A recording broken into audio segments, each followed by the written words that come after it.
ভগবান তাদেরকে আমি তো অন্য নেতাদের মতন না যে তাদের অধিকারটা আমি কেড়ে নেবো। ওনারা যা ভেবেছেন তাই। তো আমার মনে হয় ওনাদেরকে ভোট করার সুযোগ দিন এবং আমার কোথাও যেন মনে হয় আমি জিতবো এবং আগের থেকে অনেক মার্জিন বেশি জিতবো মনে হয়। জিতো এটাও তো চাই না, নিজে জিতলাম বাকি জায়গা হারলাম সেটা জেতা তো কোনো মানে নেই। আমার জন্য যেই দল জেতে তো ওয়াই নট। সেটাই বলবো কি শান্তিপূর্ণভাবে ভোট হওয়া উচিত।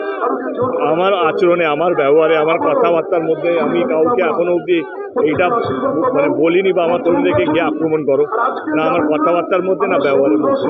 এবং সেই জন্য ঘাটাল এখনো অবধি শান্ত এবং সেই জন্যই এখনো অবধি হিরণ উল্টোপাল্টা আক্রমণ করতে পারছে আমাকে, কারণ সেই সুযোগটাও পাচ্ছে। নাহলে অন্য জায়গায় আমাকে যেভাবে আতঙ্কবাদী ক্রিমিনাল বলা হয়েছে ওর মাধ্যমে ও বলেছে এতক্ষণে আমার দলের লোকেরাই ওকে পাল্টা দিতে পারতো বা জবাব আমি কাউকে বলছি না ডাক নাও বলুন না, ও জিততে চায় এইভাবে বলে যদি জিততে চায়, যদি জিতুক।